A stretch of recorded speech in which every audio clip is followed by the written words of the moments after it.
and they are not treated fairly and equally. What is justice? John Rawls made that reference, a political economic philosopher.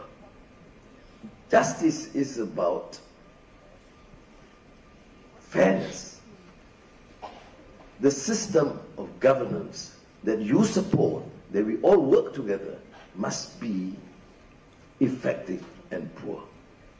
So 1.4 billion. I've gone to places. This country is peaceful. Yesterday was Hari Pahlawan. So we never ignore the fact that one of the greats of this nation, a multiracial country, where there are Muslims, Christians, Hindus, Buddhists, and others, that this country is peaceful. Rarely do we see in a country this diverse, maintaining peace and harmony. And this is therefore a very fundamental issue that cannot be ignored. And don't take it for granted. So, yesterday and last night, I expressed my profound appreciation, thanks and gratitude to our army and police force for their contribution. But their remunerations have got to be fair. And their living conditions cannot continue at this state of affairs. So I had to spend immediately, including ESCOM. ESCOM, for your information, is an area where we experienced this attack by Sulu terrorists the last few years. But the facilities there, their living conditions is atrocious. So I had immediately to spend 40 million ringgit, which is not budgeted for. That's why I've been asking Dr. Nizam, please collect more money. And you have done so. Thank you very much. And for the living conditions of the police generally and the army, I have to allocate 200 million each. Again, not budgeted for. But because that's what we see. I was in Lok Kawi, in the camp, no water. You see? Or at least the water supply is adequate for 1/3. So when you talk about uplifting the economy, to make sure that we are among the top 30 largest economies of the world, which is essential, and we can do it, and I'm convinced we can do it.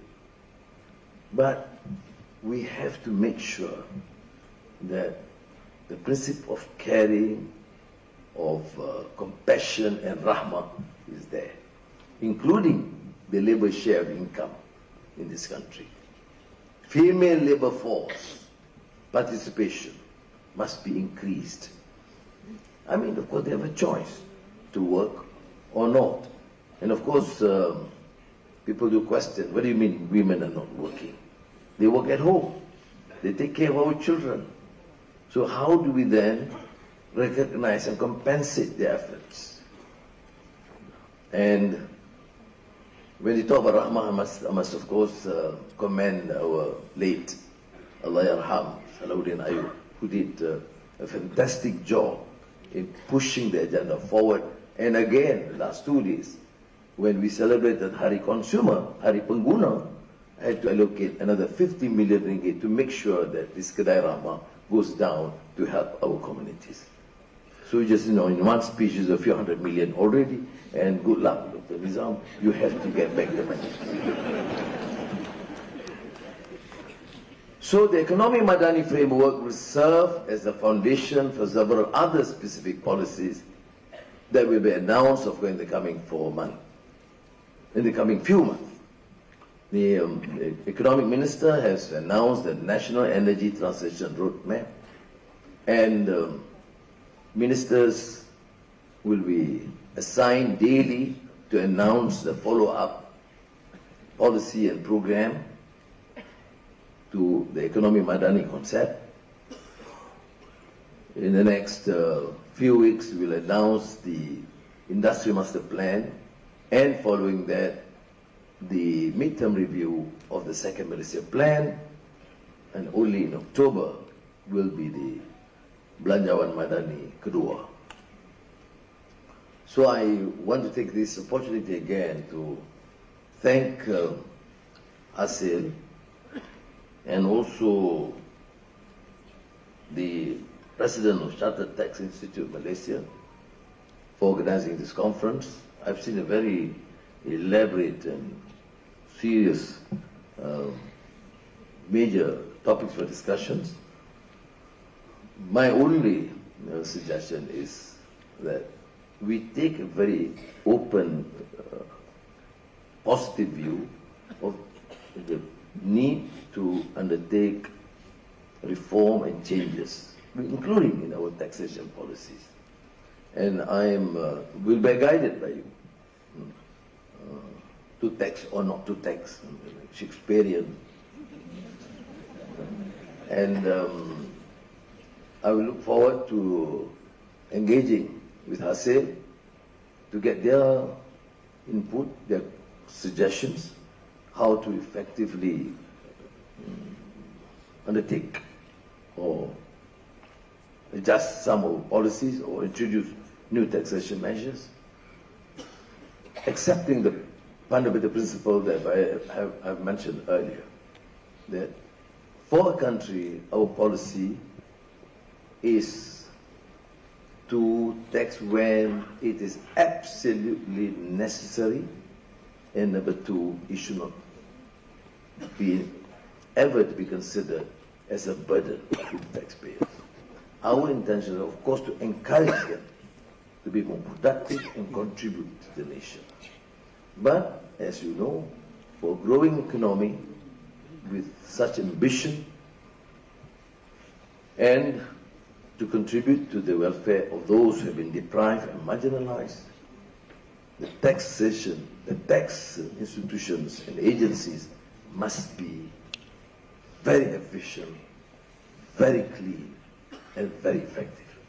Sekali lagi saya ucap terima kasih. Wassalamualaikum warahmatullahi wabarakatuh. Thank you, Yang Berhormat Datuk Seri Anwar bin Ibrahim. It is our pleasure to invite our guest of honor to the launchpad area for the opening gimmick. We would like to invite the rest of the guests on stage.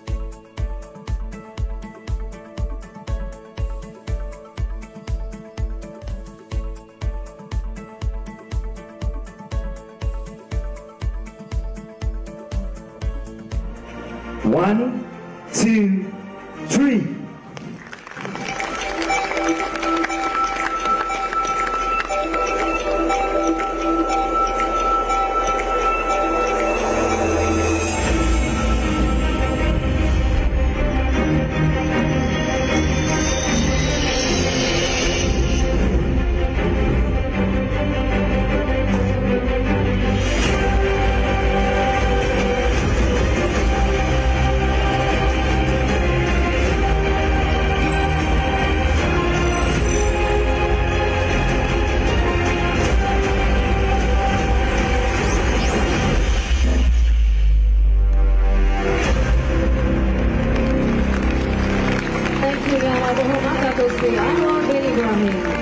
Ladies and gentlemen, the National Tax Conference 2023 is officially open.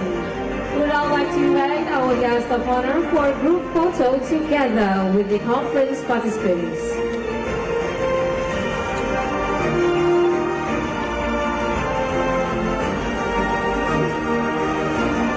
Photographers and media can now on stage.